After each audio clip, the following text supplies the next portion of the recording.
ka sa sa sa sa sa sa ta.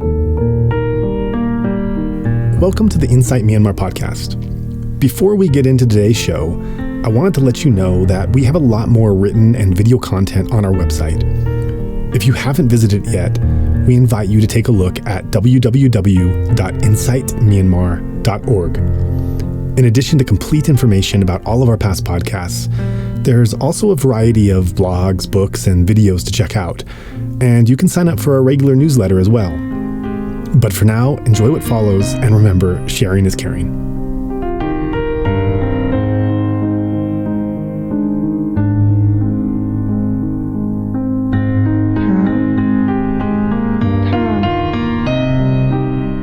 Na na ya ya ya. Allah Gozi, each with its own grace, by Dimmo, translated and read by Kenneth Wong. Hola Mele, Thu Asine, Alene, the moon shines in its own light, its own glow. Miraingele, Thu Ayuene, Aswene. The little torch too, with its own reach, its own fang. Sabe Ule, Thu Gondune. Ngong Pune, the little jasmine with its own fame, its own bud. Badawale, Thu Akane, Navane, the yellow badao in its own season, with its own fragrance. Mipyenele, Thu Thaingwene, Lainyene, the deep wide river has its own patterns, its own waves. Sanjaungwile, Thu Chaoyene, the curly creek flows with its own stream, its own ferry. Midi aya, masodadi, thuma, goma, aladadi. This, that, and everything, each a beauty in its own right. Thabawalian, Allah gozi, swayiko nga, lesao nga I. Nature blesseth everyone with charm and power as its gift. Allah wanto manyenyo ne wanto muda malayadi. Be not jealous, hold not grudge. Envy maketh ugliness. Thugong thu thing thu ashane a chain aka neya detha tana aliao aye yauthi swan lao nine lu jibadaga. With its own clout, in its own pace, in the right time, at the right place, each finds its role, its own purpose, proves capable in its own measure, in its own way.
So welcome back to Inside Myanmar. Today I'll be speaking with Justin Watkins, who is currently the Professor of Burmese at SOAS in London. And we will be discussing the recent announcement that SOAS is intending to terminate this particular position, and as a result is intending to terminate a very long legacy of research into Burmese language and culture. So, Justin, thank you very much for joining us. Could you, for the sake of the audience, tell us who you are and what it is that you do? Certainly. Thank you very much. I'm very pleased to be able to join this Inside Myanmar podcast series. My name is Justin Watkins, and since 1999, I've been employed at SOAS in the University of London. I joined the faculty in 1999 as a lecturer in Burmese and have since that time climbed to the lofty ranks of professor since 2015, I think. And my role as an academic at SOAS is teaching linguistics, general linguistics, phonetics, and social linguistics, and whatever's needed, really. And on the Burmese side, I teach Burmese language, and I try to link the two where I can. And on the research side, I've been involved in the languages and linguistics of Burmese and other languages of Myanmar and mainland Southeast Asia. So that's my remit, and that's what I've been doing. I've actually been at SOAS since 1994. I was a student there for a number of years before I joined the staff. So in total, I've been there quite a bit more than half my life, and it's an amazing institution. Wow. I mean, that's quite a broad scope, and I happen to know because I had the pleasure of attending the courses that you were also running in Yangon proper with John O'Kell before he passed. So you've been doing quite a few things in the Burmese teaching space over the last couple of decades. That's true. Yes, I mean, so. When I took up my position as lecturer in Burmese in '99, it was because John O'Kell, who'd been at SOAS since I think 1950, I'm going to say 57, something like that, 58, 59, something like that. 62, I think it was.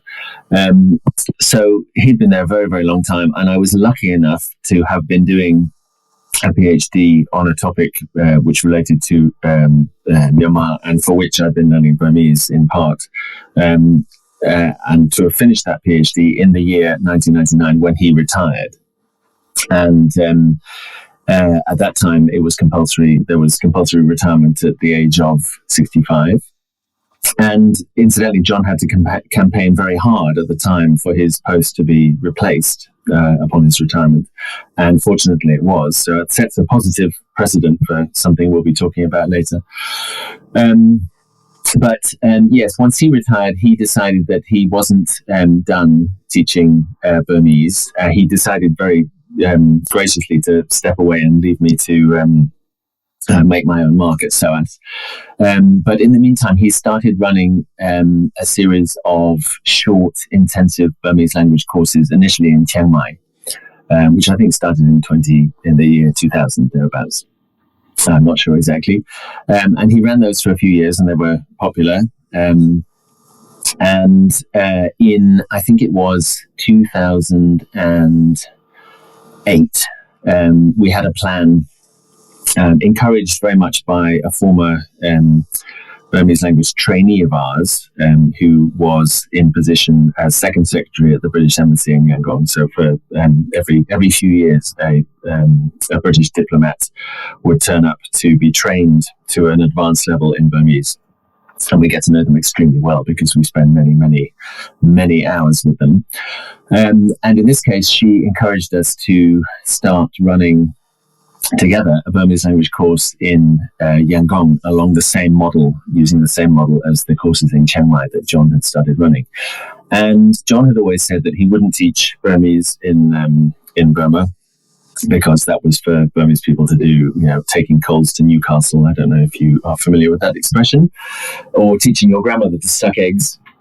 Anyway, we were persuaded, and so a plan was set up and a suitable venue for the somewhat more sensitive times that we were in at the time, to run a Burmese language course, essentially in my summer vacation. So not part of my SOAS work, although obviously related to it. It wasn't a SOAS run thing. We just did it ourselves because of the logistics, essentially, of running something like that in Burma. So that was all set up to run, and we had people lined up to attend the course. And then Cyclone Nargis happened, so we had to cancel it, but we ran it again the next year in 2009.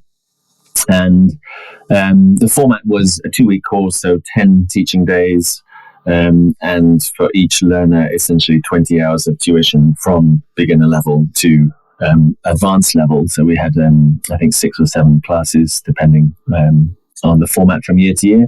And in the early days, it was all very clandestine. We were sort of hiding in the safety of a partly diplomatically protected space, and expecting at some point to be rounded up and escorted to the airport to be deported, although that never happened.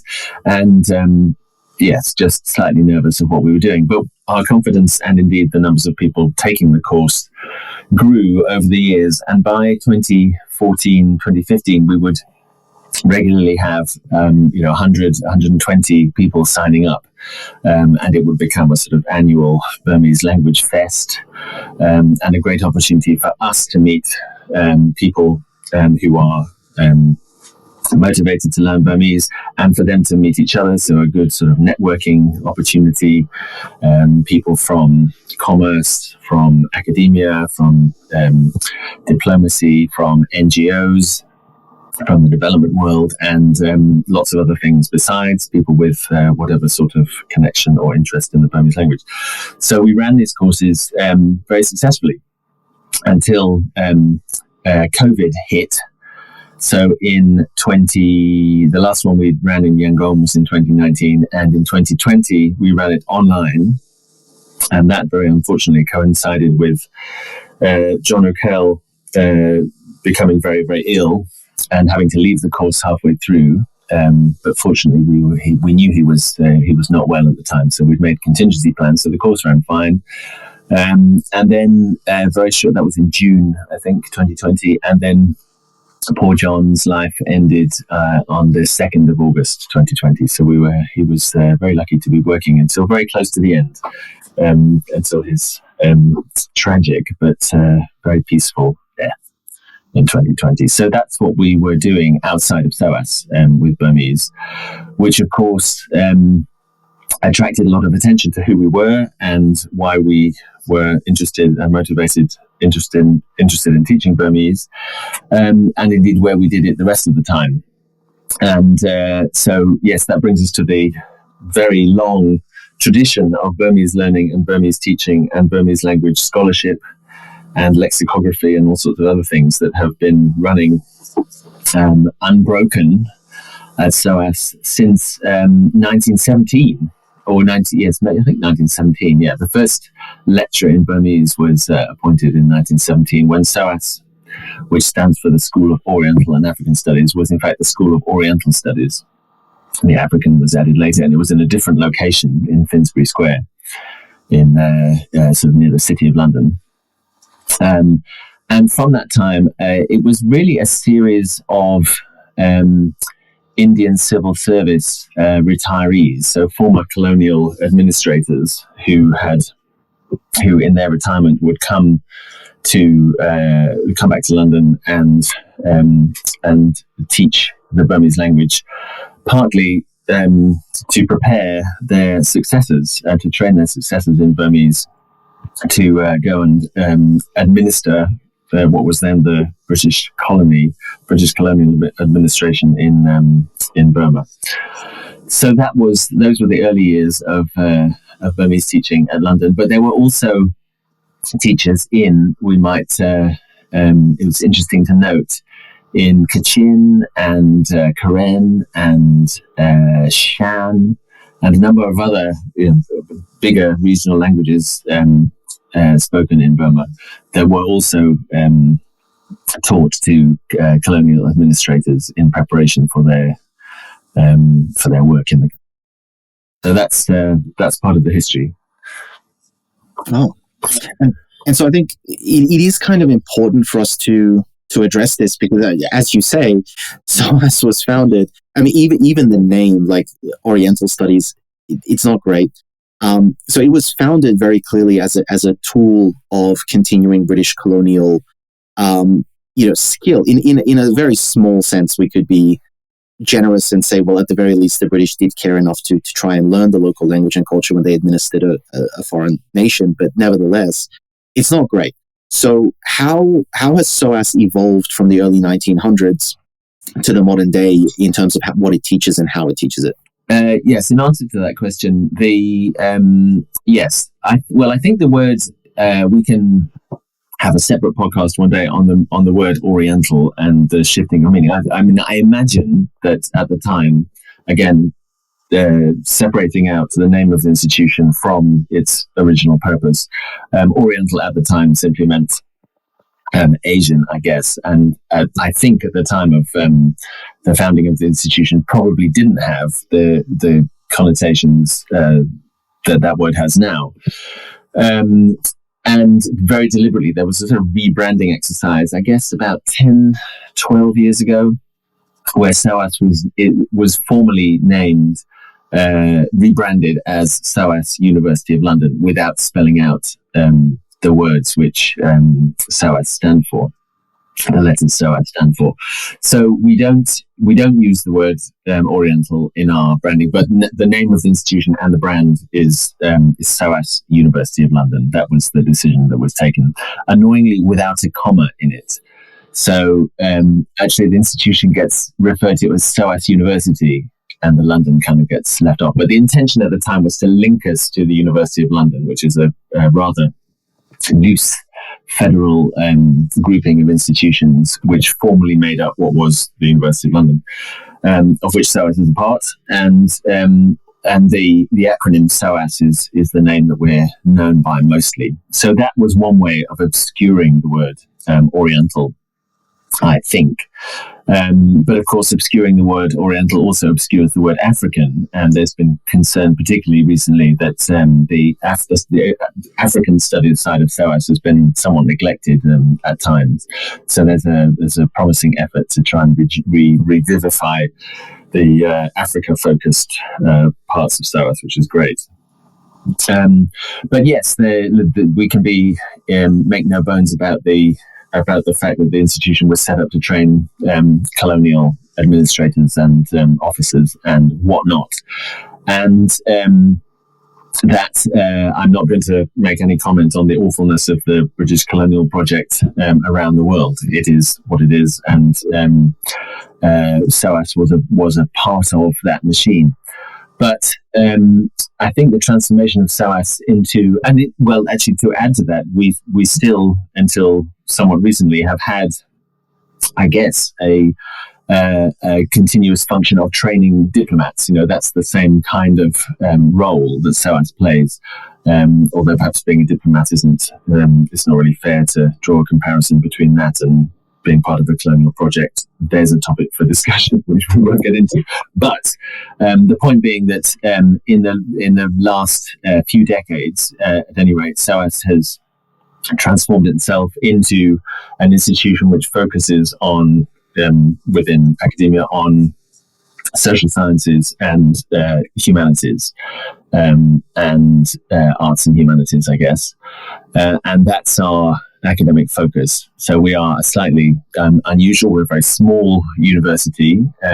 Since I think for about 10 years or so, we've been issuing our own degrees. So when I was a student at SOAS, my degrees were University of London degrees. That's no longer the case. We have our own degree brand, if that's what you call it, and we I guess plough our own furrows. So the current focus of the school, the new vision which has been set out by our new director, new since the beginning of 21, Adam Habib, is one of promoting equitable partnerships with academic institutions in the global south, which is I guess, at its heart, a decolonializing project, a way of engaging meaningfully and equitably with knowledge systems in the global south. So that's the stated vision of SOAS at the moment, which is, I think, it's an exciting and healthy one.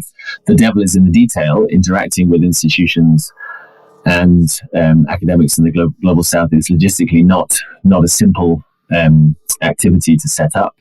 There are inequities of funding and resources, and setting up, joint programs that aren't just exchange programs where students are shunted back and forth, or indeed faculty members are shunted back and forth. Actually interacting on projects and degree programs in common is not an easy thing to set up, but that's the vision, and that's what the institution's trying to do now, as well as continuing in its own academic endeavors of teaching, research.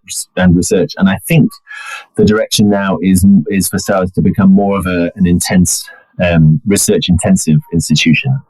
And that's partly because it's hard to pay the bills with teaching fees alone. And we need to focus on getting external research grants to keep ourselves financially sustainable. Absolutely.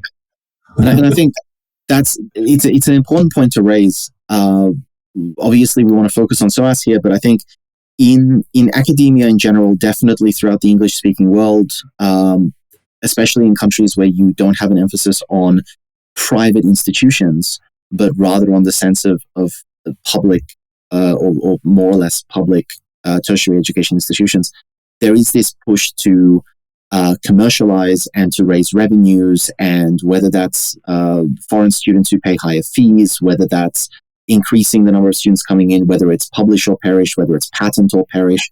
I think there's been a very unhealthy push, and a lot of institutions of research and teaching across a lot of different fields, whether it's the medical field, scientific fields, humanities fields.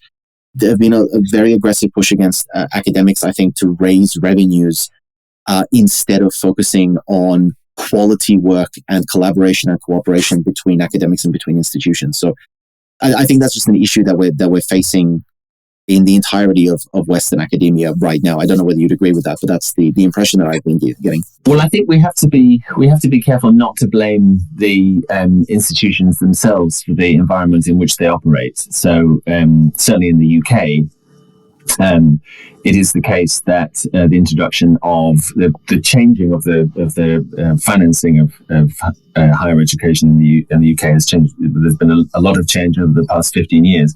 When I was a student, there were no fees to pay, and my education, my university degree was essentially free. I wasn't paid to study, but I've got two older sisters, and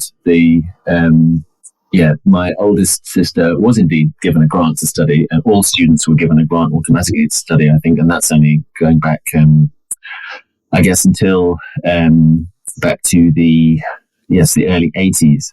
But now the case is that undergraduates have to pay fees, which they can borrow from the government, so they have student loans to repay after they've graduated.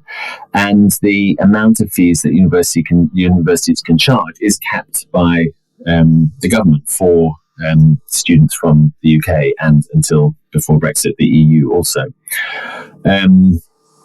Whereas students who come from anywhere else, now outside the UK, or indeed from the EU, students have to pay a fee which is 2.5 times as much. So it becomes very expensive for them to study, but also it is a way of universities to raise funds in order to run, because they don't get they get some funding from the government directly, but much of it has to be put together from teaching fees, and indeed other streams of income, such as external research grants, which play a very important role in keeping the university running. So yes, this is these funding arrangements for universities in the UK are relatively recent, and one of the downsides of that is that we haven't had long to adopt the culture of philanthropic fundraising and asking our alumni and indeed wealthy people around the world for money. We do some of it, and we do some of it very well, but we haven't had long to make that a routine part of our economic activity. But you can also compare the situation in the UK with, and I shouldn't say the UK, I should say England and Wales, because the funding arrangements in Scotland and Northern Ireland are different. But with, say, Germany, where no students pay fees, is my understanding, or France, where students pay fees, but it's very, very little. So there are other ways of doing it. There is the system in the UK is one which is more commercial than other parts of Europe. So I would be hesitant to say the West in this case. The different parts of Europe have very different systems, and many other countries in Europe do not charge their students to study at university. So yes, it's difficult, but in a situation where universities are dependent on the fees that students pay for part of their income, then of course that brings the question of what you do with subjects that don't attract many students, and that could form part of the next part of our conversation. I mean, absolutely. That's what I want to say is like, okay, so moving away from the generic statements of academia across different countries and different contexts, let's look specifically at SOAS. How has SOAS been doing this lately, and how did SOAS sort of weather the storm? Because I know a lot of universities struggled with COVID-19 and the associated restrictions on travel, especially if you're dependent on foreign students. That's a very important element to take into consideration. So how did SOAS sort of deal with that whole calamity? Well, I think before COVID, SOAS in some ways was facing something of a perfect storm. So Brexit, which threatened to cut off the stream of EU students from the EU, which would attend SOAS. It also cut us out of European Research Council funding for research, which has been disastrous for the UK. So there's Brexit. There was the changing of the fee structure by a series of, well, not initially Conservative government. Fees were introduced under the Labour government of Tony Blair, but the system was certainly entrenched during subsequent Conservative governments. And for example, SOAS used to get, I think it was, the last time I knew the figure, about £1.5 million to support the teaching of minority languages, essentially.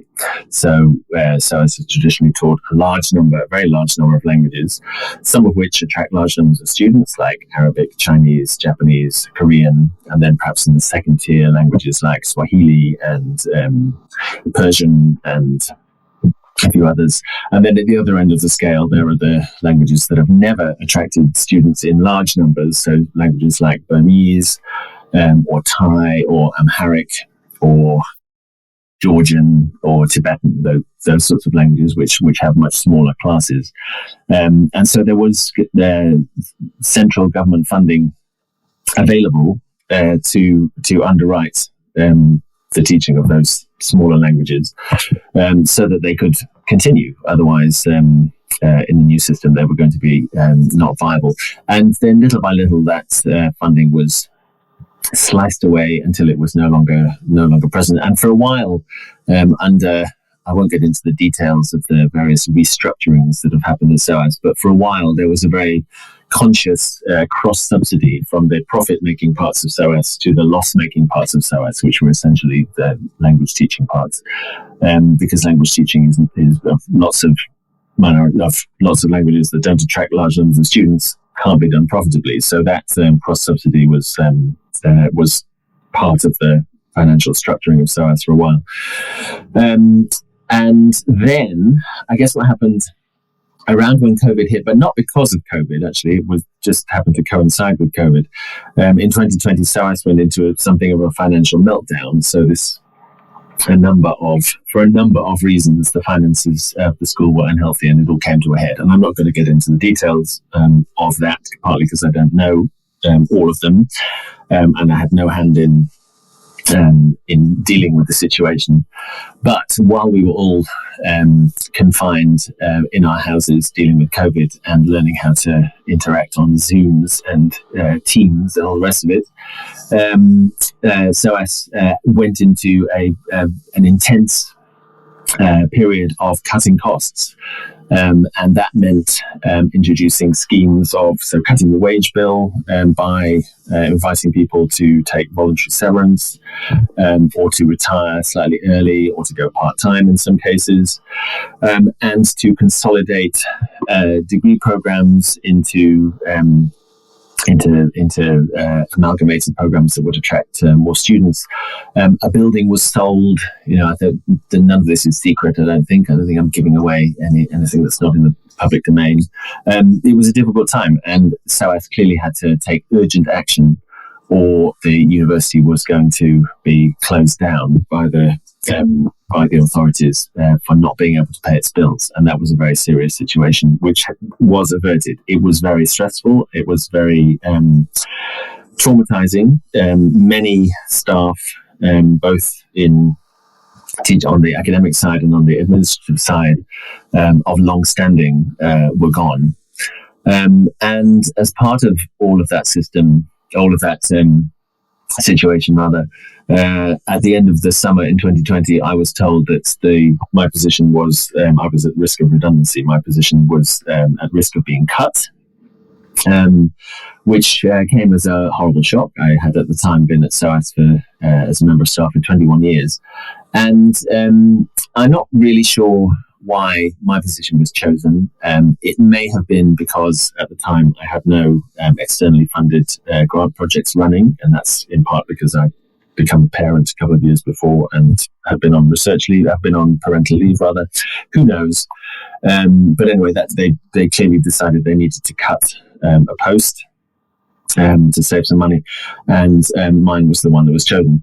So I was told, SOAS will no longer fund your position internally. You have to go and find money, go and raise funds to support your job.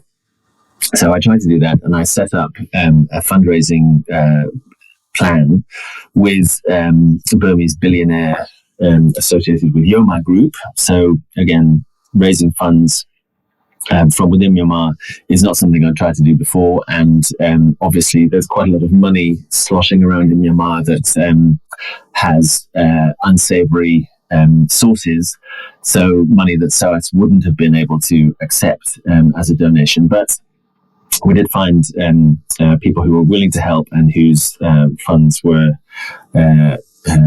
from acceptable sources, which is great, and we're very grateful indeed for the help that we received from and yes, so at that point we had a plan to raise funds. A gift agreement was signed. SOAS was given a certain, the plan was to give SOAS some money up front, and then over the next few years raise further funds to build up an endowment that would secure the funding for the Professor of Burmese post in the long term. And then in February 21, so that was around September 2020, we were doing that. February 21, the coup in Myanmar happened, and the whole project was gone overnight, understandably, because the situation in Myanmar changed completely, and people were no longer in a position to be helping higher education in the UK. They had clearly other pressing concerns and different priorities, which is tragic and awful. And we won't get into the terrible things that have been happening in Myanmar, but it left my situation back at the sharp end. On the strength of this fundraising plan, SOAS had given me a further 2-year stay of execution, which expires this month. And I went out looking for further fund donors, and found someone who unfortunately turned out to be a fraudster, and who strung me and SOAS along for many months, well over a year. So that wasted an awful lot of time that I could have spent looking for funds elsewhere. Anyway, no funds have been found. And as things stand, the post ends at the end of September 2022, so the end of this month, at the time of recording. And we are, or I am, we are collectively the people who value the teaching of Burmese language and Burmese studies, and the other activities associated with the Professor of Burmese post. Have been trying to put together a bit of a campaign to try to persuade SOAS to change their mind. So I know that to some extent it is a luxury to afford senior positions in teaching languages that aren't going to attract many students. But in fact, as I mentioned earlier, when you asked me, the remit of my post includes a number of activities wider than that in linguistics and in research. And it's also true that to some extent, SOAS has been proud to have been able to recover largely from the financial crisis of 2020. So again, I don't know the details or the extent to which there is spare money sloshing around, but it's worth a try. So we're trying to persuade SOAS to change their mind and not terminate the post, so that the century-old tradition of teaching Burmese and scholarship and research into Burmese and the languages of Burma and Southeast Asia can carry on, because otherwise it will be the end of a long and valued tradition. So, I mean, this obviously comes. Clearly, as you've said, this began pre-coup, but the way that this is now happening, it's possibly the worst possible time for research into Burmese language, Burmese culture, and the Burmese context in general to end. It's the worst possible time to be drawing attention and focus away from this country. Is there, do you think, any sense in which they might be looking at this going, well, we don't really want to be teaching Burmese. We don't really want to be associated with a country that is very possibly going to descend into full-blown military dictatorship again for decades? Or do you think they're just not connecting any dots? They've just decided to remove this particular position, and the coup is coincidental? I think that yes, I think it's an unhappy coincidence. I think they needed to chop a post, and the Professor of Burmese post was the one that was picked to a degree arbitrarily. And I think the fact that the coup then happened, it should be said that interacting and studying countries in difficult situations with military dictatorships and the like is SOAS's bread and butter. You know, that's certainly not something that SOAS would shy away from. We study the global south and and Africa, Asia, and the Middle East is our remit. With no discrimination of which parts of the world might have political systems of one kind or another, but certainly it is unfortunate that now that Myanmar is a country that needs to do all that it can to attract the attention of the rest of the world, and it's very difficult in the UK certainly to get Myanmar in the news. It is not a great time to be reducing the UK's academic capacity to deal with Myanmar, and to what extent I contribute to that, it's hard to say. I think certainly I'm part of a broad network of people through the network of students that I've taught, the hundreds of students that I've taught over the years, a network of people who do amazing things in Myanmar. My contribution is indirect as a language teacher and a facilitator of research. But nonetheless, I think it's part of what's been an ongoing decline of academic capacity in Southeast Asia generally, and Myanmar more particularly. We've lost various staff members over the last decade who focused on Myanmar, and there's not much Burma-focused activity left at SOAS, but there is some. So the plan now, I have a language teacher colleague who teaches part-time and who will be able to, I think, teach one module of Burmese a year. So some Burmese language teaching would be able to continue, but not to an advanced level.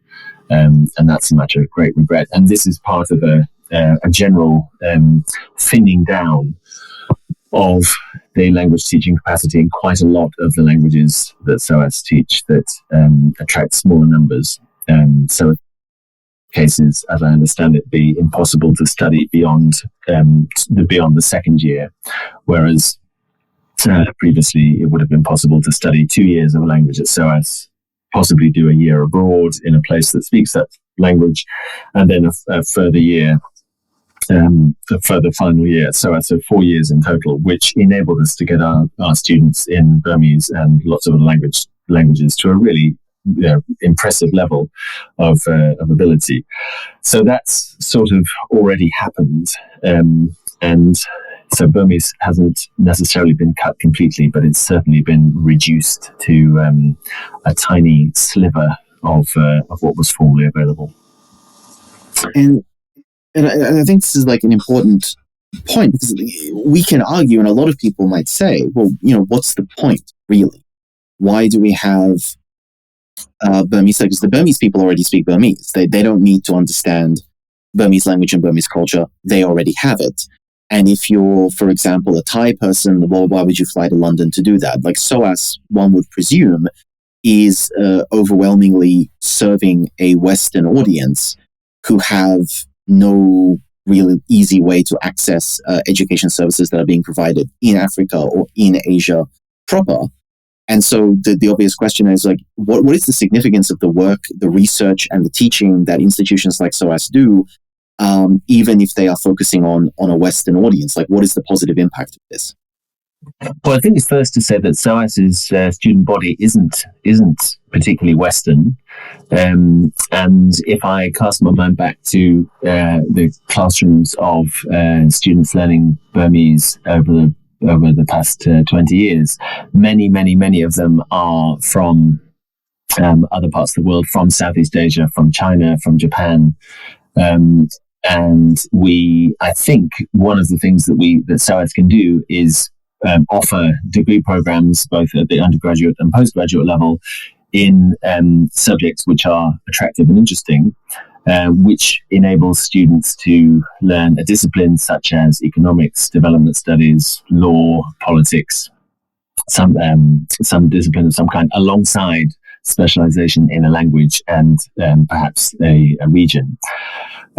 So we might have students from Thailand doing master's programs in development studies and learning Burmese at the same time, or students from China coming to do undergraduate degrees in law with Burmese alongside, or indeed, any of the other languages that Burmese teach. That's the sort of model, and I think that's our unique selling point.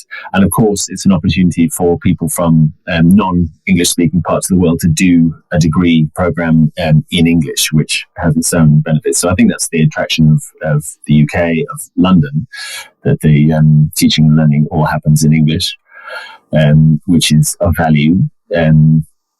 But also that we are an institution that has this diversity of linguistic interest, where if you want to learn Burmese alongside history or whatever it is, you're not going to stick out or be unusual. That's kind of the norm for for SOAS students to be learning a non-European language as part of their studies, either at the center of their studies or alongside.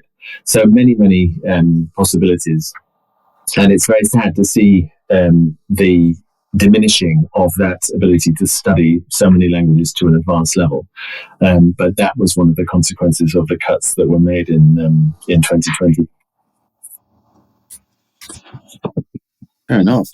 And so, what is the impact of these people who study this knowledge? Can we say that institutions like SOAS are going to bring benefit back into these regions, or is SOAS predominantly focused on creating academic researchers who just further the general understanding of the field, but don't necessarily apply that knowledge on the ground? Well, absolutely both, I think. And I think you need both. So we need researchers to discover, compile, contextualize, and publish knowledge so that other people who want to apply that knowledge directly have it available. So I wouldn't draw a line between those two necessarily, but certainly the SOAS graduates populate.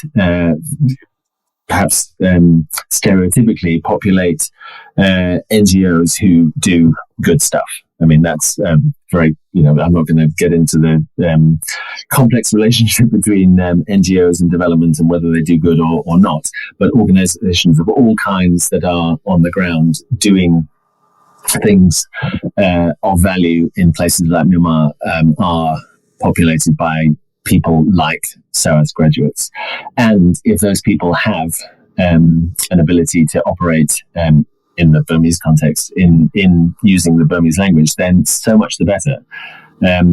Because I think that avoids the inadvertent, linguistic recolonization of parts of the world that aren't English speaking by requiring development activities, interactions of whatever kinds to be in English. The more it can be a two-way street using English, international language, of course that's going to be part of the mix, but without devaluing Burmese, which is the language that most people in Myanmar know best. I think it's fair to say. And I think this is an interesting sort of element of it, because a lot of people would not actively think about this. We have this general impression that language is a thing that everyone speaks a language. Some people speak multiple languages, and they're different ways of just encoding the same basic information. So information presented in one language is fundamentally the same as information presented in another language.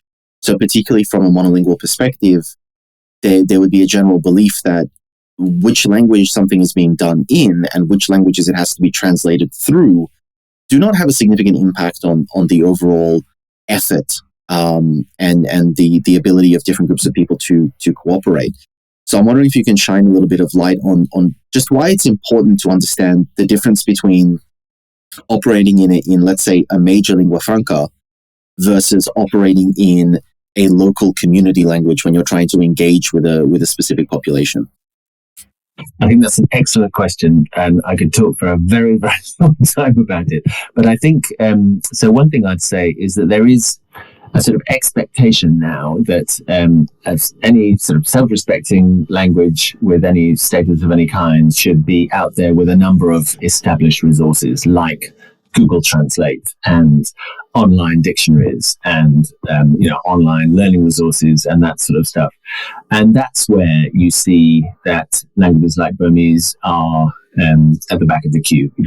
As it happens, Burmese is on Google Translate. It's up there. And some other languages in Myanmar are there too, incidentally. But it's not very useful if you're translating into Burmese because Google Translate hasn't decided to deal with the diglossia, the distinction between formal and colloquial Burmese, and what you get out is probably not going to be very useful to you unless you really know what you're doing. So to come back to your question, which is about I guess issues of inequity. There is an unrealistic belief in some cases that knowledge created in one language can be seamlessly and losslessly transmitted through another language to the people who wish to engage with that knowledge, and that's absolutely not the case. And it reminds me actually of a very long time ago now, and this isn't related to Burmese, but it's a nice example nonetheless. I had a phone call. It was just before I was going off to Myanmar and to China to do on sabbatical research leave, so I was unable to interact with the caller. But I had a long conversation with a researcher, I think from Nottingham University, who phoned up, who was interested in putting together a research project which would seek to quantify what was lost through translation. The researcher himself was a crop scientist, I think, and the proposal, as far as I can remember it, was to do two parallel studies of the sort of performance. I'm not a crop scientist, so I don't know how to talk about it, but the properties of a kind of grain in, I think it was Namibia, which was grown in an area where a number of indigenous languages are spoken. And the plan was to design an experiment to study this crop and its properties through English, and being reliant on the local people's ability to speak other languages, and to replicate the study, but making sure that the knowledge of the crop was gathered through use of the first language of the people who knew most about it. And then you would have two sets of statistical data, which you could then compare, and as a way of quantifying literally what the cost in knowledge, the difference or the mismatch or the loss between engaging with knowledge in a local language compared to trying to access that knowledge through translation into other languages, which I thought was a very, very neat idea. I don't know what happened to it. My mind was on other things afterwards. But that kind of thing happens a lot. So in Myanmar context, it's very common to see organizations of various kinds interacting, seeking to do good, seeking to do research, to improve situations and lives in Myanmar, but engaging with applying knowledge that's conceived in English, and expecting people from Myanmar to access the concepts and ideas and knowledge that are being introduced through whatever project or what have you, by learning English in order to be able to understand it, rather than seeking to make sure that what's being done is explainable and explained through the medium of Burmese. And I think one of the unintended consequences of that is that it's quite common for trainings and workshops that organizations might put together to use a sort of hybrid. The language being spoken might well be Burmese, but the buzzwords and the words with content and the words which encapsulate the value in the project might well remain in English and not really be interrogated or inspected for meaning and content. And so everyone can be talking a lot, but not really necessarily be sure of what it is they're saying, which is a tricky situation. And I'm by no means saying that that's what all organizations in Myanmar do, but it's a situation that I think everyone who's spent time in Myanmar would be familiar with, a situation where buzzwords in English pepper conversation in Burmese, and people not necessarily being sure what those words mean or what the concepts behind them are all about. And that really leads us to the problem of Burmese having, certainly in the second half of the 20th century, and to some extent been denied the opportunity to replenish itself. So during the decades of early contact between Burmese and the colonial British, you see examples of new concepts, technologically innovative for the time, inventions being introduced to the country, and them acquiring names in Burmese without problem. So Burmese is quite good at inventing, or was quite good at inventing words for new things. And one of my favorite examples is the early word, which is still around, but not the word that's usually used for television, which is a very Burmese feeling 4-word compound, which means Yomyan Tanja, which is picture, see, sound, hear, which encapsulates the function of the TV in a very Burmese word formation pattern, and it feels very Burmese. And that's kind of been taken over by the word TV, which doesn't have the beauty of a Burmese word formation. And then at some point, I think Burmese got out of got out of the habit of forming new words in the same way, or perhaps it was that more concepts needed translating. Who knows? And there are structural reasons why it's quite difficult to translate complex vocabulary into Burmese in a systematic way. So I won't get into the linguistic details of that, but there are reasons why. For example, if you have a word like efficiency, in English we can very easily form the word inefficiency. We can make an adjective negative in a very predictable way, and that's something that Burmese doesn't do very easily. So there are certain sorts of word formation patterns that are not problematic for English, which are a little bit difficult for Burmese, and you end up with, instead of words, you end up with sort of phrases or explanations or something that's a bit too heavy for a word but not quite a sentence, and it's difficult. So there are reasons, I think, structural reasons why building up new complex vocabulary is not easy for Burmese, but it's the same is true for lots of other languages. It's not. I'm not singling out Burmese as being defective in any way. It's just a different way of organizing the language that creates the problem.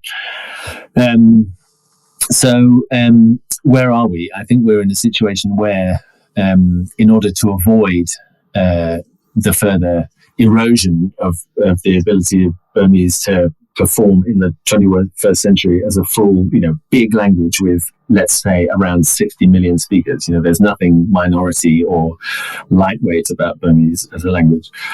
We need to make sure that when we're interacting with the country, we, from the beginning of our interactions, plan how the linguistic ecology of the interaction, of the research project, of the plan is going to play out, so that we reduce as far as possible the loss of knowledge by assuming that the Burmese speaking, let's say, end users of whatever the project or plan might be, so that there's no point at which they might be expected to ingest English or work in English.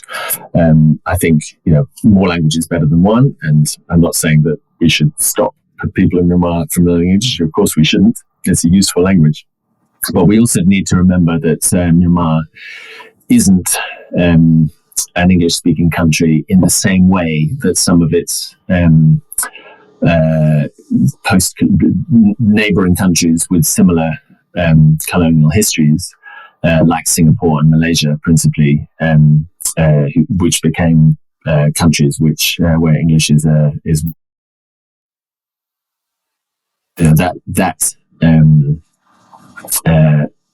that history has been broken in Myanmar. So the decades in the 60s, 70s, 80s, when the speaking of English was disapproved of and discouraged at certain times in the education system, and periods during which the country was cut off from the outside world, that sort of cut the thread of a continued tradition of competence in English as a main language in Myanmar. And once it's lost, it's hard to get back. So that's, in the way, an analogy for what's happening at SOAS. If you close down languages like Burmese, or let's think of other languages that SOAS has lost, Georgian or Tamil or Mongolian, or I think Hausa, or languages that are, once you lose the capacity, it's very, very difficult and effortful to build it back up again. So Myanmar isn't really an English-speaking country and should not be dealt with as if it were. But at the same time, I think dealing with people of Myanmar respectfully, and also understanding that the Burmese isn't the only language spoken in the country. There are over 100 languages. So just being conscious of the language ecology of whatever activity you're engaging in, I think is the way forward, and to make sure that you're not by accident assuming that English will be the language of communication. There we are. And I mean, you raised a lot of stuff there. Like, there's a lot of content. I think it's all very good. I just want to go back to something, because you it resonated with me when you said that situation of the buzzwords being peppered in English, and that was just so common. And it's not obviously it's not just Burmese where that happens. European languages very, very, very often do that. Especially when it comes to terminology that has been taken over in, for example, business, right? There are a lot of very business specific terms, but back in like 100 years ago or 200 years ago, many languages had this sort of phase of language purity, and you would have periods of saying, well, no, we can create our own vocabulary. We don't need to borrow vocabulary. If there's a new concept, we can just name it ourselves. I think Iceland sort of stands out as the very canonical case study on this approach. Yeah, and France as well, right? And France, the Immortals at the Academy, yes.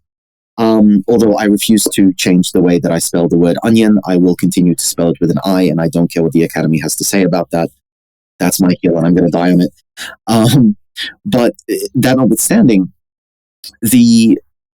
there was an article that came out a few years back, and I read it and I found it quite compelling, but I think that it may have given a very poor impression, because the article basically says that Myanmar as a community lacks the necessary vocabulary, not really to talk about certain topics, but to talk about topics with a certain degree of professionalism or a certain degree of respect.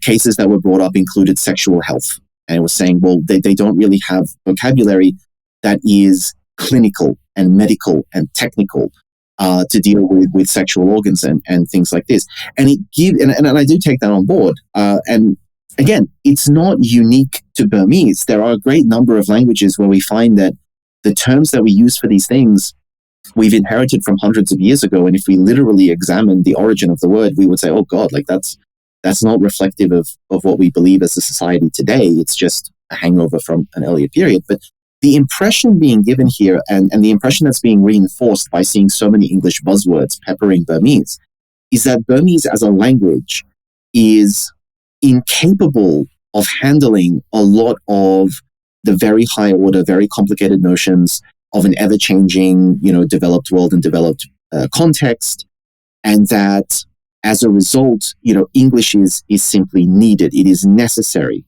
for Burma to be able to function. And I rather think that Burmese, like all languages, just has these layers and layers and layers of meaning and depth and significance and just wit encoded within the language that are all being discarded because, well, English doesn't have equivalents for those, so we don't really listen to that. We don't really care about it. It's not relevant to us. We don't translate it.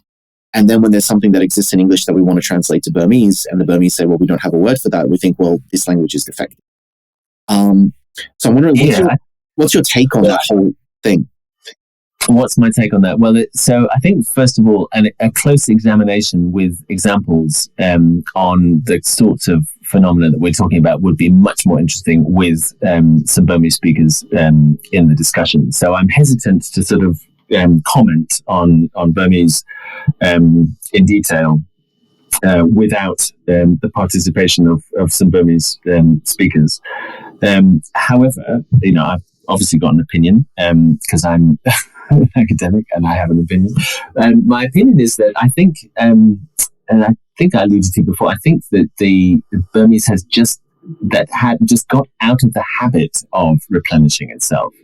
There's nothing defective about it, but in order for a language to continue to replenish its own vocabulary and keep pace with a fast-changing situation in a worldwide language like English, let's say, then you have to be quite fit and you have to be quite practiced at doing so.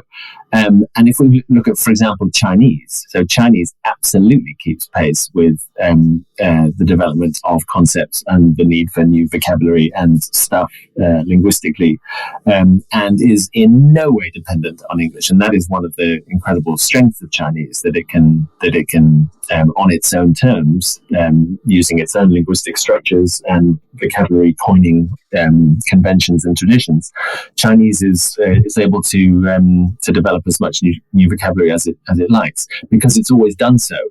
It's perhaps also the case that in Chinese there are structural reasons why it's just awkward to dump English vocabulary into the language, because it just doesn't really fit. The structures are very different. If you look at places of sort of intensive contact between Chinese and English, like Hong Kong, you do see more words with English origins being used in Chinese, but not that much really, and often in ways that are so disguised that you wouldn't really realize they were words with English origins. And there are some nice examples of that in Burmese too. So Burmese, I think it's hard to prove, but if you look up the word for gun in Burmese, so fanap in the dictionary, it says that the origins of the word are snaphan, which is a Dutch word for something like blunderbuss, which if you spell it out in Burmese and then read it in following pronunciation conventions, you get the word fanap, which is a word that has, coincidentally, in its spelling, the word that looks like the word for die in Burmese. So it looks like a word for gun because it might involve death. And Burmese is really nice. One of the nice things you find in Burmese is that it borrows words and then generates folk etymologies to explain imagined Burmese origins of them, which I think is an indication that once words are borrowed by Burmese at a deep level, then it really adopts words all languages borrow from other languages. But what we're talking about here is, I guess, the pace and furiousness of fast pace and the furiousness of change in technology and everything else in the 20th century, and the need for large amounts of new vocabulary to keep up. And I think Burmese just got out of the race at some point, and lost and got unfit. But I think that also it is possible for Burmese to absorb a certain amount of English. As long as the spellings become conventionalized and stable, then Burmese can take on words from other languages, like all languages do, and make them their own. It can also translate words and enable its concepts to have their own history. I mean, one nice example, I can think of two nice examples. One is the Burmese word for culture, yinjihu, which I guess in its origins means something like politeness or civility. And then has also taken on this second meaning of culture, which is perhaps something more of a borrowed concept. So it's perfectly, languages are sophisticated enough for the same words to have two distinct and clear meanings. So that's a nice example. And the other one is the word for politics, nangayi, so matters to do with a nation, nangayi, which is a word which on the surface it just translates the word politics, but which actually has taken on a life of its own in Burmese, and often has, if you say someone's doing nangayi, doing politics, it might often have the connotation of them being somehow embroiled in politics in a negative or complicated or dangerous way. And that is a nice example of languages needing to make words their own to fit the context in which they use them. So being politically active is a dangerous thing, or has been quite a lot in the last few decades in Myanmar. So it's not surprising that word has taken on these sorts of connotations. So what we do about enabling Burmese to recover, or languages like Burmese certainly to recover their ability to regenerate themselves, form new vocabulary on their own terms. We were talking about the way in which Chinese, as an example, has created a lot of new terms. In fact, I actually know that there are competitions, definitely for Japanese, to invent new characters as well that are sort of intricate and clever in the way that they take the symbolism of individual character components and combine them into characters that capture specific phenomena that have come up. There was a very nice one with the Zoom meetings having its own character that looks like the meeting for the character for meeting, but with a big Zoom Z at the bottom. And and things like that, and contrasting that with Burmese. I think you were talking about the example of Nai Ngan Ye as a word that is created. Yeah. So I think, I would not. I don't think Chinese gets into the sort of game of inventing new characters. It's pretty much got enough already. But so I mean, by way of example, my Chinese is sort of locked into the 20th century because I did Chinese at university and worked quite a lot as a translator, but haven't done much since in the last 20 years. So the words, technologically innovative words for things like podcast and smartphone and all those sorts of things, the vocabulary that I wouldn't have learned because it didn't exist when I was learning Chinese intensively. But I know that I could go on Google Translate now and find Chinese words for all of those, and they wouldn't be borrowed from English. They would just be perfectly transparent, well-formed Chinese ways of expressing those, the names for those things or those functions, because that's what Chinese is just really, really good at, and it doesn't need to make up new characters. It doesn't do that kind of thing. But in the case of Burmese, that is much harder. Burmese is a very expressive language. We're not saying that it's defective in any way. It's just lost the skill.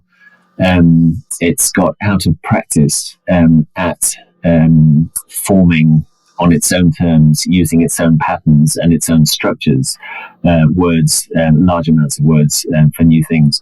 There's a nice example also of a series of words for things that were technologically innovative 100, let's say, years ago, things like X-ray, which is so using the prefix da, which is formed from the Pali word dhatu, which means sort of element.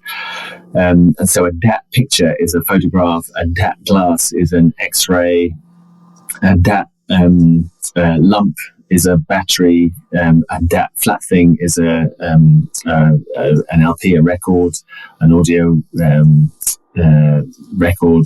So there were sort of conventions that Burmese could get into when it needed to get into them, that it could adopt to coin new vocabulary when it needed to, and it hasn't done that since. So we wonder why, and that would be an interesting study in and of itself. So English is both for Burmese essential, but it's also a bit of a curse, right? The English is the other outside language that most people are most familiar with, so it's going to be the source of words associated with contact with the rest of the world, of course, but also the ready availability of English is also what prevents Burmese from doing its own thing linguistically, which isn't to say that it doesn't ever do that. I'm sure if we went and looked. So, for example, one innovation in Burmese that has been observed recently is the borrowing of verbs from English as verbs in Burmese. So normally, if you borrow a verb from Burmese into English, you take the verb, you dump it into Burmese, and then you use a sort of support verb to do load. So if we want to download something, we'd say do download load. Or check email would be email check load, to do a check on your email. But recently you can see that words like check get used as verbs, and you stick verbal suffixes directly onto the word check without adding in this Burmese support verb, which can perform all the functions and have all the suffixes and what have you added to it in Burmese. So that's an innovation, which I think is slightly encouraging. So actually, if Burmese is going to be structurally a little bit less picky about what sorts of verbs, nouns and verbs it borrows into what categories in Burmese, that could make a difference. And maybe that's a sign of Burmese sort of loosening up and getting itself ready to get going again and adapt in ways that it needs to. So who knows what's going to happen there. Interesting topic. I mean, the interesting topic, and of course the question of the day is, are you going to be in the employ of SOAS in the next couple of years to be researching these changes that may or may not happen in Burmese as they come? So, returning to that theme, if SOAS were to go ahead with their plan, effectively ending your position, I understand this would leave SOAS with one lecturer of Burmese language and nothing else. What would really be the impact of this position being ended for SOAS? Well, I think what would be left would be, so one, she's a teaching fellow. That's our word for what you called lecturer. So a non-research post, and she is a dear colleague and experienced, certainly at teaching Burmese at the intermediate and advanced level. Much less experienced at teaching at the beginners level, because what we found over the years at SOAS is that the magic combination for people learning non-European languages is at the beginning stages to have both a non-native speaker who's learned the language themselves, who often has the ability to might have a bit more experience in explaining the language in terms that beginner level learners will understand, combined with a native speaker teacher who might not have had the opportunity to gain much experience in language pedagogy and those sorts of skills, but as a native speaker and with experience in teaching can give students everything that they need to practice learning and understanding language at higher levels. And really the combination of the two is what's really, really, really valuable. So that for Burmese will be lost. The capacity to teach modules at a range of different levels every year will be lost. And also what will be lost is research capacity in Burmese. So very specifically, one of the things I want to do next in Burmese, now that my periods of parental leave are over and I'm ready to get stuck into research again, is a project that would compile a large digital corpus of Burmese text, a really enormous one. So, for example, if in English we want to look at the development of verbal structures from the 15th to the 17th centuries, if that's something we're interested in, we just click 5 buttons on a computer and we can engage with truly massive corpora of English text that are tagged and labelled and sorted and picked over and available to us as a resource to investigate changes in structures or whatever we want in the languages. All of that groundwork has been done on a huge scale in English and in many other languages with money and research funding behind them. But for languages the size of Burmese, it's quite unhelpful not to have any of those sorts of resources available. So if we're interested in asking that research question, how did, say, formal Burmese, how did the colloquial variety of Burmese develop over the centuries that it developed? There's nowhere we can go to sort of start looking. We have to create the resource first so that we can then consult it and investigate the questions we're interested in asking. So any research project becomes quite unwieldy because you have to start from the ground up and build your own structures in order to you have to start as the architect to build the structures in order to even ask the first questions that you want to ask. So that's something I'd like to do because there are lots of research questions relating to Burmese that can be investigated if we had a truly enormous digital corpus of Burmese with sufficient amounts of it tagged and sorted and labelled and available for consultation. So that's something I'd like to get into. I have also a project, a research grant application, which is already submitted, which I'll hear about soon, which is going to be working with a postdoctoral researcher on some Chin languages in southwestern Myanmar to look at the ways in which language contact, so these southwestern Chin languages, they contact with Bangla on the Bangladesh side and with Burmese and Rakhine on the Burmese side, what words and structures are grammaticalized, what things in the language change through contact with other bigger languages and contact between smaller languages. So that's a research project which I'm going to be working with a postdoctoral researcher, Mohammed Zakaria, on, and we very much hope we get the funding. If I'm not in post, I'm not quite sure what the situation is. It would be, if we are successful in that application, which is already in, then I guess it would be churlish of SOAS to turn the funding down from one of the UK government research funding bodies. So I'm not sure what the situation will be there. But I'm ready to get going and start completing some of the work I've started that's unfinished. There's quite a lot. I've gone through a period of having very young children where I haven't been as productive as I might have been, but there's a lot to do, really a truly massive amount of work to do, which I hope I'll be able to continue with if SOAS can be persuaded to change its mind and keep the post open. Also at stake actually is research and teaching expertise in Southeast Asian linguistics more generally. So if you do linguistics at SOAS, one of the things that it makes SOAS a great place to do linguistics is that our frames of reference are by default non-European. So if you want to learn about basic phonology or syntax or phonetics or whatever it might be at SOAS, then you're going to do it with reference to non-European languages from the outset, which sets you on a good setting to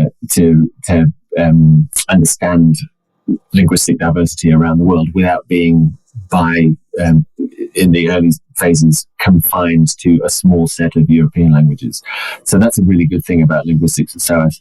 And at the moment, I'm the person that sort of covers Southeast Asia, and there's no one else who does that. So it would leave Southeast Asia out of the picture linguistically at SOAS, which would be a shame as well. Because, to a lot of people, that's going to sound quite sort of esoteric in a sense, and say like, well, language is a language is a language. But I came from that same thing. I mean, the language, the after learning English, obviously, the languages that I sort of studied at school and at university, like I studied Latin and classical Greek, and I majored in French, and I minored in German and Persian and things like that. So I had a very strong language background, but then come to move to Myanmar and realize that no, I had a very strong Indo-European language background, and as it transpires, that does not translate all that effectively into the Burmese language context, because not every language in the world is stuck within the dynamic and the paradigm of the Indo-European or let's say Nostratic, don't tell the other linguists I said that, family, and therefore once you're confronted with a language where I go like, oh, but break the sentence for me, draw the syntax tree, which part of that was your adjective? And they just look at you like, we don't fully have the same concept of adjective that you have, like something that you took for granted because every language you've ever seen has done that. And every linguistics professor that you've ever worked with also has an Indo-European background, and therefore have also assumed that adjectives are just adjectives and they work like adjectives work. And then you go to Burmese where every adjective is just, secretly a verb. It's a big deal. It's a big deal going through your undergraduate not being penned into that or corralled into that Indo-European way of thinking, so that you don't have to break down those barriers that you've constructed for yourself.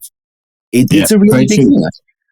It is a big deal. A lot of linguistics is European, and that's a problem. Eurocentrism Indo-Eurocentrism in linguistics as a discipline is really hard. So you often get, for example, speakers of languages like Thai or Burmese or whatever who've learned linguistics and expect the category adjective, and are themselves in their own languages unable to see that that these things are really verbs, and you can, it's easy to demonstrate very quickly. So, well, how do you negate them? And you do various tests that you would do to find out what category a word is in, and you can show very quickly that they're verbs. And incidentally, there are a few real adjectives in Burmese because they're borrowed from Pali, which does have adjectives. So there are a few, but they're not really Burmese. I think it's a really nice illustration of the problem. Esoteric it may be, but in the SOAS context, it's not esoteric at all. SOAS is, core remit is to promote scholarship in the languages of Asia, Africa, and the Middle East. And if we're leaving Southeast Asia out of the picture, if we take out Southeast Asia, Asia kind of means Chinese, Japanese, and Korean, which is 3 languages. They're 3 super important languages, of course, but there are thousands of others that we could be looking at. And Southeast Asia, as a hotbed of linguistic diversity, is an important part of the world to include when you're looking at establishing coverage of some kind of linguistics, of linguistic scholarship in Asia. So that's not so esoteric in the SOAS context. And Burmese, is, as I've said a couple of times already, is not a small language. It's a big language that a lot of people speak. Yeah. I mean, just looking at the map, like, this is a country which it looks small because it's close to the equator, and the way that map projections work, it's disproportionately small. And that's neither good nor bad. That's just, all map projections are inherently going to be untruthful in some dimension. That's how projection works. But when you actually look at the country, I mean, I think it shocks a lot of people when you point out this is a country that is larger than Ukraine, and Ukraine is the largest country which is wholly within the continent of Europe. And this is a country with population 54 million. That would put it up in the higher levels of European countries. We're talking about comparisons to the UK and to France, but the majority of European countries couldn't hold a candle to that. And yet we sort of ignore just how massive this country is, just how many people speak it, and the literature as well. I think I don't know whether SOAS would teach any of Gordon Hines' works. I'd be very interested to know whether you do go into the literature and the history of stories, but even just, talking about memes and cartoons and things, and you say, I don't understand what this is. And people say, oh, but we know, like, this is the way this character is always portrayed, and this is a character from a story that we have. And someone related the story to me about a giant, a monstrous giant coming down, and there was an argument about a baby, and I'm like, hang on, are you recounting the story of King Solomon and the 2 women fighting over the baby? Because you're recounting that story to me,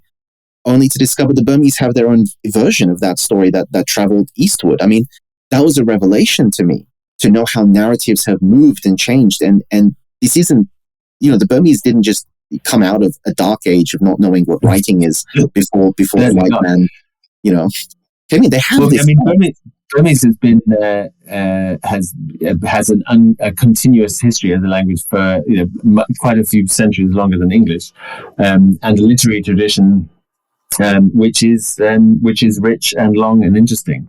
And yes, at times, I mean, I'm not a literature specialist, but I have been wheeled out to do sort of survey lectures and whatnot on Burmese literary topics.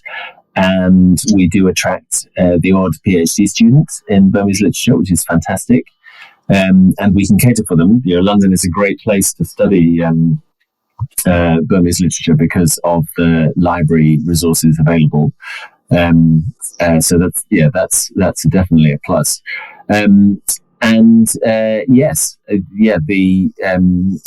We do need to.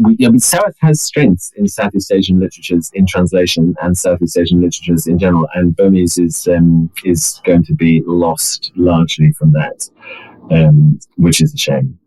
Mm. So getting back to the mechanics at play here, is there anything that can be done at this point to stop SOAS from getting rid of this position and losing that institutional knowledge and losing that opportunity for students? Well, I think what we have to do is to persuade them that it's a bad move. that the current temporary custodians of SOAS should think twice and think very carefully before removing the Burmese research and teaching post from the structures of SOAS. That would be a great shame. What can we do? We have to write to the director of SOAS and try to persuade him if we feel strongly about it. That's something we can do. We can also, one thing that would remove the problem in a second would be if we could find funding to fund the position independently. And unfortunately for that, we need about £5 million. That's what it costs to endow a post in perpetuity at the moment, although there may be some flexibility on that. So if you know anyone with that amount of change down the back of the sofa, then you should get in touch.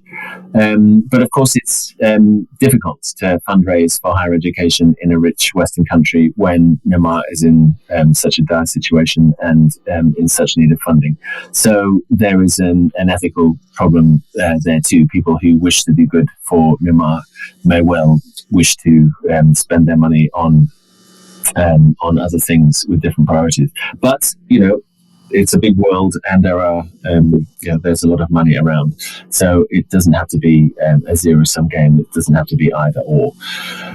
So yes, we need to raise funds. And certainly if SOAS do change their mind and keep the post going, then one of my tasks will be to try to, between now and my retirement, find the funds to make sure that when I'm no longer in the position, then there is funding for the post to carry on.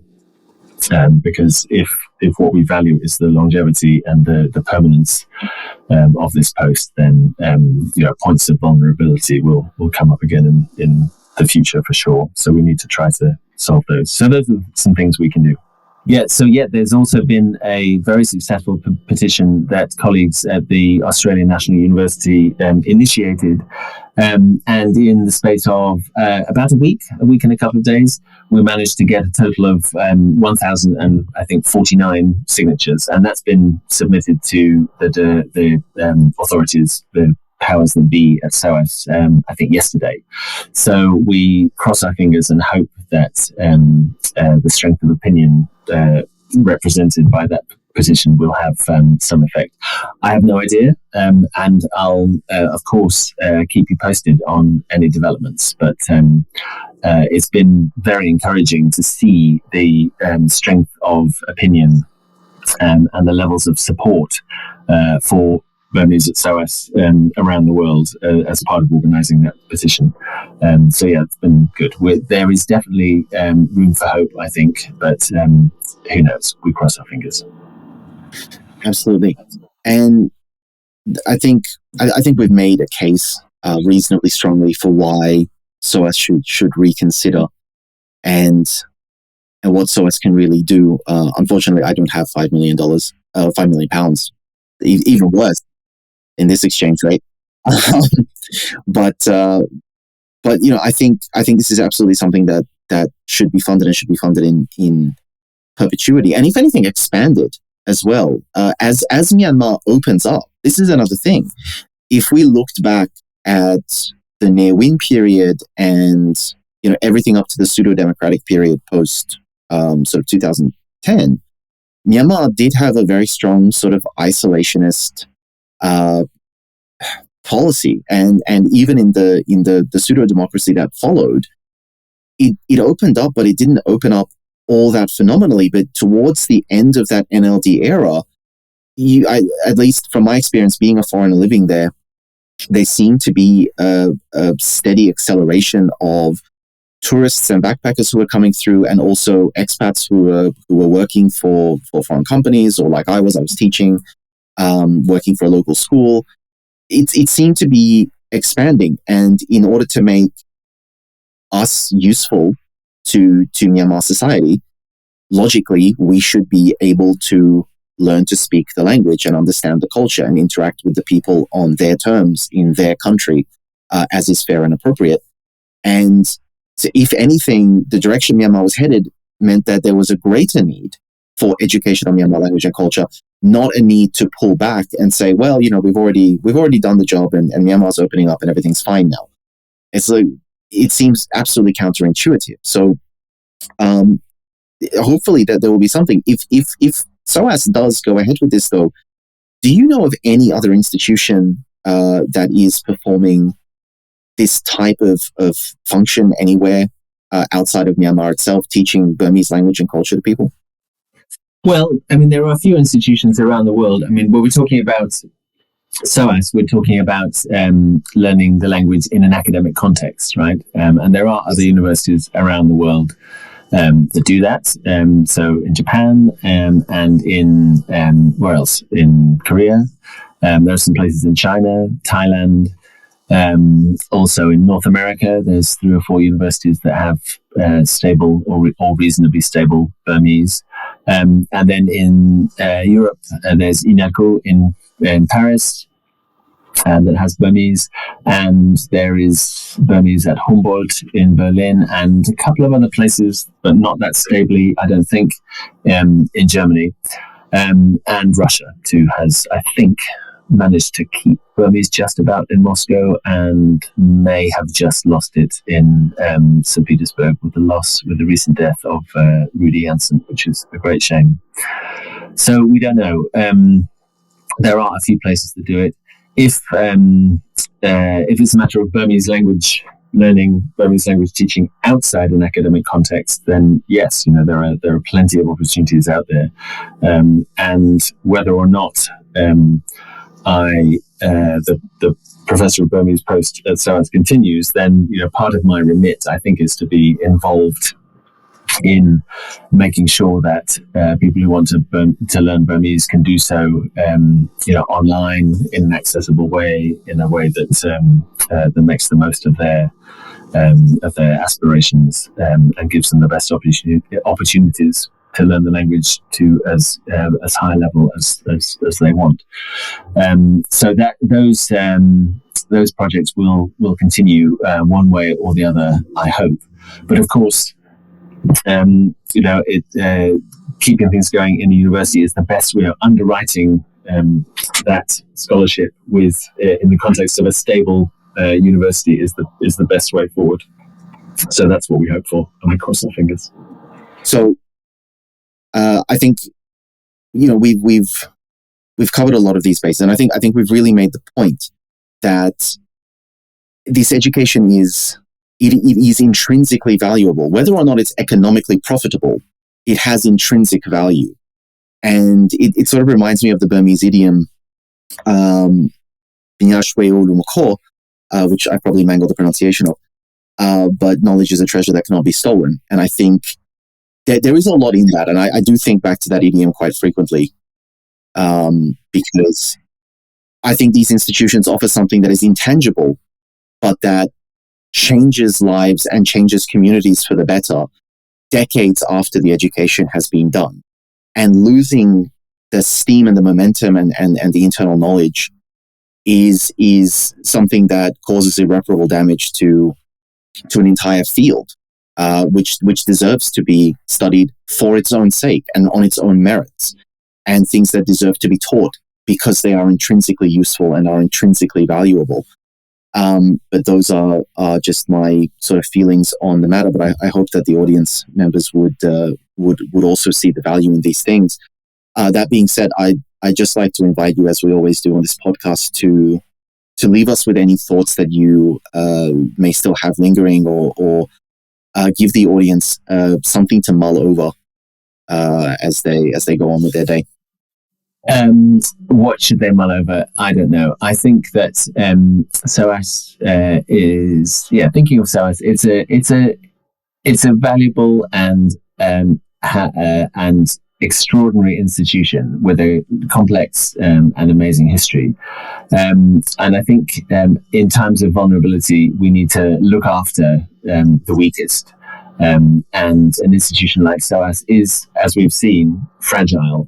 And maybe we could reflect on ways in which we, in our own lives, can protect fragility where we see it, and avoid inadvertently losing things of value when we know that there are ways they can be preserved.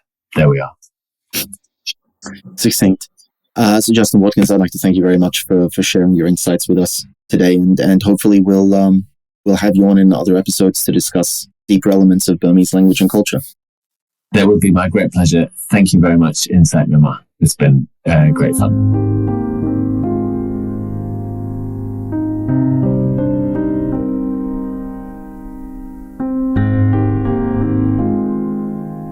We'd like to take this time to thank our generous supporters who have already given. We simply cannot continue to provide you with this content and information without the wonderful support of generous listeners, donors, and friends like you. Each episode helps in providing access to one more voice, one more perspective, one more insight. Every donation of any size is greatly appreciated, and it helps us to continue this mission. We greatly appreciate your generosity, which allows us to maintain this platform and everything else we do. If you would like to join in our mission to support those in Myanmar who are being impacted by the military coup, we welcome your contribution in any form, currency, or transfer method. Your donation will go to support a wide range of humanitarian missions, aiding those local communities who need it most. Donations are directed to such causes as the Civil Disobedience Movement, CDM, families of deceased victims, internally displaced person, IDP camps, food for impoverished communities, military defection campaigns, undercover journalists, monasteries and nunneries, education initiatives, the purchasing of protective equipment and medical supplies, COVID relief, and much more. We also make sure that our donation fund supports a diverse range of religious and ethnic groups across the country. We invite you to visit our website to learn more about past projects as well as upcoming needs. You can give a general donation or earmark your contribution for a specific activity or project you would like to support, perhaps even something you heard about in this very episode. All of this humanitarian aid work is carried out by our nonprofit mission, Better Burma. Any donation you give on our Insight Myanmar website is directed towards this fund. Alternatively, you can also visit the Better Burma website, betterburma.org. That's BETTERBURMA.org, and donate directly there. In either case, your donation goes to the same cause, and both websites accept credit cards. You can also give via PayPal by going to paypal.me/betterburma. Additionally, we take donations through Patreon, Venmo, GoFundMe, and Cash App. Simply search Better Burma on each platform and you'll find our account. You can also visit either the Insight Myanmar or Better Burma websites for specific links to those respective accounts, or email us at info@betterburma.org. If you'd like to give in another way, please contact us. Thank you so much for your kind consideration and support.